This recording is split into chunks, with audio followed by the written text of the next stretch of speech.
अत्यधिक स्नान जो महाप्रभु जगन्नाथ को ज्वर होती अणसर घरे रही विश्राम करुछंती ठाकुर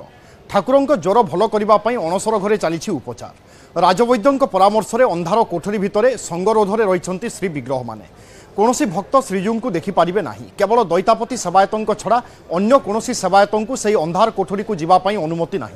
अणसर घरे धड़ा पुष्प रखा जाइथिबा बेले दीप मध्य जलुछि महाप्रभु श्री जगन्नाथों को उपचार करुथिबा दैतापति सेवायत माने मध्य संगरोधरे रहिछंती परंपरा अनुजाई स्नान पूर्णिमा दिन आसीथिबा जल को चुली रे सिंचन करी पवित्र करिबा परे सेथिरे हविषान्न रांधि सपरिवार सेवन करुछंती जेतिकी दिन दैतापति सेवायत माने ठाकुरंक अणसर उपचार करिवे सेतिकी दिन सेमाने बाहरर पानी पीबेनी कि काहा घरे खाइबे नाही दैतापतिंक घर को एई दिन रे बंधु बांधव माने मध्य आसीबे नाही दैतापति माने काहाकू स्पर्श करिपारिबे नाही मध्याह्न धूप परे श्रीमंदिर जाई अणसर घरे धरा वस्त्र परिधान करी ठाकुरंक अंग सेवा करिवे अणसर सेवा हेउछि दैतापति सेवायतंक गोष्ठीगत सेवा श्रीमंदिर सत्वलिपि अनुसार दैतापति सेवायतंक परिवार रे 21 दिनर शिशुठारु आरंभ करी वृद्धंक पर्यंत समस्ते प्रभुंक अणसर उपचार बेले नियम पालन करिवे एई समय जे जेउठी थांतु ना काहेकि महाप्रभुंक सेवा करिबा पई आसी गोष्ठी रे शामिल हेबे निश दाढ़ी काटिबेनी खाली पादरे चलिबे श्रीमंदिर छड़ा अन्य कोनोसी स्थान को जिबे नाही प्राय 1.5 मास धरी नीलाद्री विजे पर्यंत एभली नीति नियम रे रहिबे धड़ा वस्त्र परिधान करी विलंबित राति पर्यंत ठाकुरंक अणसर सेवा करिबा परे दैतापति सेवायत माने अणसर घरे चकटा एवं पणा भोग सहित फलमूल सेवन करती आउ बाहरे भोग हेउथिबा खीरी सर आदि घर को आनी अणसर पणा करी भक्त माननकु देइथांती अधिक आलोचना करबा वरिष्ठ सेवायत विनायक दास महापात्र आम सहित रहुचंती श्रीयुक्त महापात्र आपनको स्वागत करुची महाप्रभुंक अणसर नीति जहाँ संपर्क रे बा जो विषय जानिबा पई प्रतिटी भक्त एवं श्रद्धालुंकर आग्रह रही थाए वर्तमान नीतिकांति कौन सबू रुहे से संपर्क रे आपनक ठारु आमे किछि सूचना चाहिबू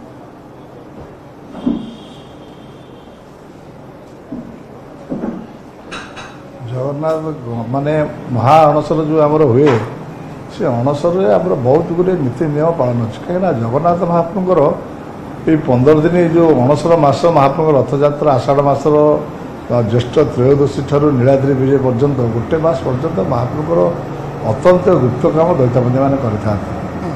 जोटा आमर एभली गोटे जिनस आमर सब जो आमर अणसर काम करूँ कहीं आम महाप्रभुर विकल्प दैतापति कहीं न थाए महाप्रभुर जो शिरक काम आम कर दैतापति मान ही एकमात्र से कार्य करते आम घरे से समय माने मूर्तिकिया एवं छुतिकिया जोड़ाक पालन हुए ना कहीं ना आम जो अणसर महाप्रभुर त्रयोदशी दिन और चतुर्थी दिन आम समस्त बाल काटिक आम समस्त शौच हो जाऊ आम घर समस्त दौड़ा दौड़ी हुए एवं समस्त नुआ हांडी हुए नुआ लुगा साफ लुगापत्र भी नुआ हुए ये समस्त जिनस आमर लुआ पिंधा हुए एवं महाप्रभुर जो कार्य हुए एवं जो दिन साहान यात्रा हुए से साहान जल आसिले आमर पड़े चुली देहरे आमर से हविष रंधा हुए एवं हविष गोटे बेले आम खाऊ जो दिन बेले हविष खाइबू और राति बेले महाप्रसाद ना महाप्रभु पाखे जो अणसर घर जो भोग होता है चकटा भोग तादर आम खाइबू एवं आम घरे महिला माने सेमाने चूड़ा कदली नहले महाप्रसाद मंदिर आसिले सेमाने खाए जदि कोनोसी छोटा सेवक थांती से मध्य ए नीति नियम पालन करिवे पालन हुए एवं शुणु तो समस्ते 21 मासर पिला दिनर पिला अगर कार्य पालन करेंगे आम घरे जी रही जो मैंने आम घरे काम दाम करती से भी बाबा निश दाढ़ी काटे सी आम संगे रे आम संगे अभिष खाइबे सी भी बाहर कड़े जीवन कि क्या पक्षे खाइबे कहीं क्या घर रही सी आमरी घरे ही रही तेणुक ये भारी नीति नियम कहीं ये हूँ जगन्नाथ महाप्रभुर अणसर कार्य कहीं महाप्रभुर शिरंग सहित आम जड़ित रहू एवं महाप्रभुर शिरंग 15 दिन में बहुत गुड़े गुप्त काम ता भर कराए से जो गुप्त काम देहरे कहीं जगन्नाथ महाप्रभु आम तैयारी कर सिंहासन में बसईदे लोक गले क्या पूजा कला किए से भोग बाढ़ला किए से पूजाटा कला एमती छतीसा निजुक आसला कितु ता भितर महाप्रभु जो गुप्त काम से गुराक आम अणसर भितर कर देता वर्षक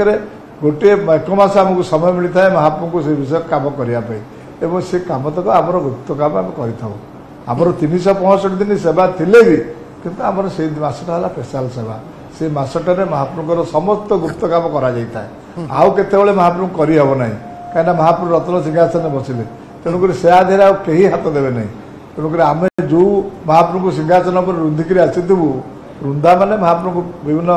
ये बंधा होता है एवं रूपा शिकुल अंटा बंधा होता है और पागपाटी द्वारा मुंड बंधा होता है ये जो रुंधा करा से वर्षक जाए रही है पुणी त्रयोदशी आइले चतुर्दशी दिन जो सेनापटा लगे करूँ से दिन महाप्रभुर पागपाटी काटू एवं सीढ़ी बंधा है महाप्रभुर से दिन सब बाहर महाप्रभु अटारू से रूपा शिकुड़ी बाहर से डोर बाहर महाप्रभु पुणी स्नान बेदिकी जी तेणुकर ये सब अति गुरुत्वपूर्ण कौच दैतापति काम एवं महाप्रभु जहाँ जहाँ दिए सब तैयारी एवं महाप्रभु पाखे जहाँ जहाँ सब जिनस लगी था समस्त जिनस दैतापति मान घरे ही थाए आउ को मान घरे पाइबे आउ ये गोटे ये पूजा से पूरा निषिद्धांचल ता भितर कहीं जगार ना ता भितर दैतापति दैता एवं पति एवं ये दी जन छड़ा कहार ता भीतर प्रवेश न थाए कहीं जापर स्वतंत्र अंधकार से समय भजन कीर्तन हम ना से समय लाइट लगे ना से समय महाप्रभुर चारिपटे कौन काम हम ना मंदिर तेणुक एकमात्र गोटे वस्त्र महाप्रभु पिंधे शुक्ल धला वस्त्र महाप्रभु परिधान करेंगे गोटे वस्त्र एवं गोटे जो फूल से शुक्ल फूल भी महाप्रभु लगे एवं आमे भी दैतापति मैंने जो जीवु से अंधार भितर आम जो तटी भितर से जो गोटे जौ मुद दिखाई ताटी फिटिकी जो भर को जीवु आम प्रथम तालीटे बाड़ेबू तालीटे बाड़ी भर जा दीप लगेबू दीप लगे सारा महाप्रभुर से सेवा ता भर आरंभ हम आमर एवं ता भर महाप्रभुर चकटा भोग हुए फल छेना क्षीर सर राबिड़ी यही सब फल मूल ये सब जिन भोग हुए एवं से भोग को आम से खाइबू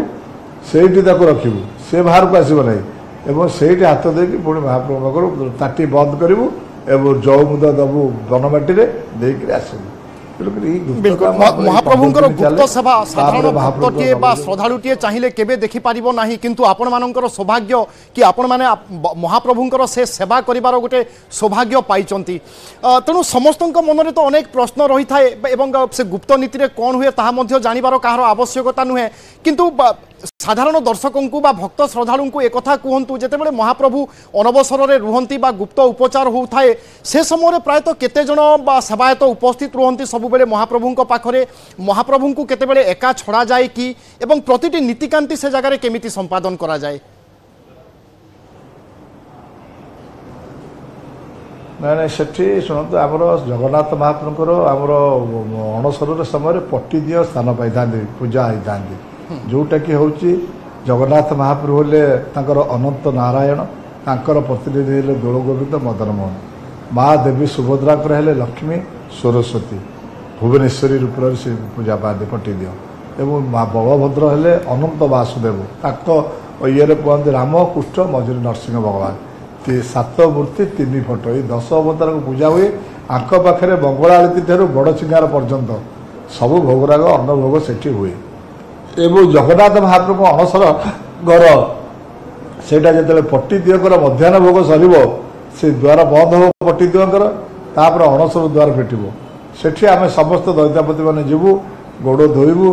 गोड़ धोईक भितर प्रवेश करूँ महाप्रभुर सेवा करूँ से गोटे चकटा भोग ता भितर हम जो चकटा भोग मंदिर प्रशासन तरफ जोगी दि जाए आ समस्त भक्त मैंने भी दे था बहुत भक्त आणिक से सब जिनस भर भोग करूँ एवं खाइबू प्रसाद पाइबू प्रसाद पाई सारापर भितर आम बाहर तापर गोटे पणा भोग होता है जो पणा चीनी सर आपको द्वारा से प्रस्तुत होता है कर्पूर पानी से पणा भोगटी अणसर घर बाहर पिंडी कराए एवं से जो बाहर पिंडी कराए से पणाटी आम महाप्रभु पाखे उत्सर्ग कर सारापर आम पूरे घरे आणिकी ताकू चेनी पानी करके सर देकर भक्त मान को बंटाबंटी करूँ एवं भक्त मैंने पाती से गोटे अति दुर्लभ जिनस ये तेणुक से भी व्यवस्था आम सब कर तेणुक भाव में महाप्रभुर अणसर नीति निश्चित भाव गोटे कष्टसाध्य नीति एवं जो महाप्रभुर से गुप्त काम एवं शरीर श्रीरंग सेवा जो दैतापति मान करते भाव में निष्ठार सहित आम रहू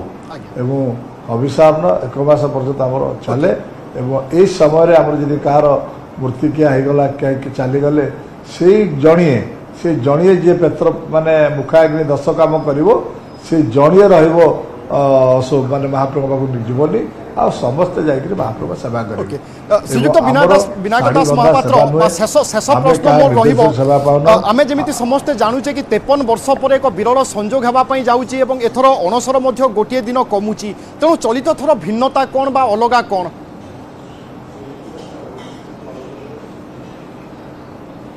ଶୁଣନ୍ତୁ ଗୋଟେ ପ୍ରତ୍ୟେକ 50 ବର୍ଷ 53 ବର୍ଷ ପରେ ଏମିତି ଗୋଟେ ସଂଯୋଗ ଆସେ ସେଇଟା ପାଞ୍ଜିକାର ଏବଂ ଗଣନାକାରଙ୍କ ଉପରେ ସେ ଦାୟିତ୍ୱ ତେଣୁକରି ତା ଦେହରେ ଆମର କାହାର ସମ୍ପର୍କ କିଛି ନାହିଁ। ତେଣୁକରି 1971 ମସିହାରେ ଏଭଳି ଭାବରେ ହେଇଥିଲା ତେଣୁକରି 1971 ମସିହାରେ ଯାହା ହେଇଥିଲା ତାହାରେ ସେଇ ଯାହା ହେଇଥିଲା ପୁଣି ସେଇ ଯୋଗ ଏଠି ପଡ଼ିଛି 2024ରେ। ତେଣୁକରି ଏଥର ତେଣୁକରି ନବଯୌବନ ଉଭା ଏବଂ ରଥଯାତ୍ରା ଗୋଟେ ଦିନରେ ପଡ଼ୁଛି। ତେଣୁକରି ଆମେ ଯେତେବେଳେ ମହାପ୍ରଭୁଙ୍କ ସେବା ଅନୁସାରେ କରୁଛୁ ଆମର ଯେତେବେଳେ 2 ଦିନ କମିଯାଉଛି ଆମର ବହୁତ ଗୁଡ଼ିଏ କାମ ରହିଯାଉଛି ମାନେ ସେ କାମକୁ ଆମେ ସାରିବୁ ନହେଲେ ହେଇପାରିବନି। ତେଣୁକରି ସେ କାମ ସରିବା ପାଇଁ ହେଲେ ଆମକୁ ରଥଯାତ୍ରା ଟିକେ ବିଳମ୍ବ ହେବ ମହାପ୍ରଭୁଙ୍କର। ତେଣୁକରି ଗଲା ବର୍ଷ ଦିନ 2ଟାରେ ରଥ ଟଣା ହେଇଥିଲା। ତେଣୁକରି ଆମେ ଆଶା କରୁଛୁ ଏବଂ ଆମର ପରିଚାଳନା କମିଟି ଏବଂ ଛତିଶା ନିଯୋଗରେ ଯାହା ନିଷ୍ପତ୍ତି ହେଇଛି ଯେ 1 ଘଣ୍ଟା 2ଟା ପୂର୍ବରୁ କରିବା ପାଇଁ ସେମାନେ ନିଷ୍ପତ୍ତି ନେଇଛନ୍ତି। ତେଣୁକରି ଆମେ ଚେଷ୍ଟା କରୁଛୁ କିନ୍ତୁ କହିହେବ ନାହିଁ କ'ଣ ହେବ। ତେଣୁକରି ୟା ଦ୍ୱାରା ତେଣୁକରି ଏଇ ଯେଉଁ ସଂଯୋଗ ପଡ଼ିଛି ତେଣୁକରି ତା ଦେହରେ ମହାପ୍ରଭୁଙ୍କର ସମସ୍ତ ଗୁପ୍ତ କାମ ସାରିଲେ ଏଭଳି ସଂଯୋଗ ହେଲେ ଆପଣମାନଙ୍କର କାର୍ଯ୍ୟ ବା ଦାୟିତ୍ୱ ଆହୁରି ବଢ଼ିଯାଏ।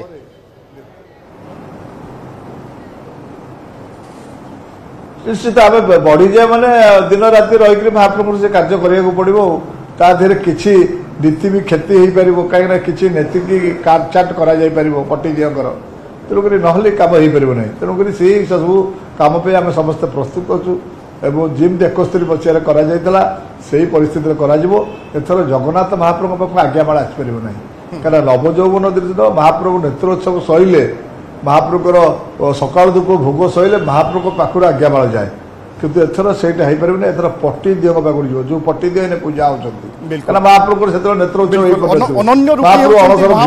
ଲୌକିକ ଏବଂ ତାଙ୍କର ମହିମା ମଧ୍ୟ ଅପାର ତା ସହିତ ମାନବୀୟ ଲୀଳାଖେଳାର ମଧ୍ୟ ଆମେ ଦେଖେ ତାର ନିଦର୍ଶନ। ତେଣୁ ଗୁପ୍ତ ଉପଚାର ମଧ୍ୟ ମହାପ୍ରଭୁଙ୍କର ଏକ ଲୀଳାଖେଳାର ଅଂଶବିଶେଷ ଏବଂ ଯେଉଁଥିରେ ବା ଯେଉଁ ସେବାରେ ଆପଣମାନେ ସାମିଲ ହେଉଛନ୍ତି ନିଶ୍ଚୟ ଆମେ ସମସ୍ତେ କହିବୁ ଆପଣମାନେ ଭାଗ୍ୟବାନ। ବହୁତ ବହୁତ ଧନ୍ୟବାଦ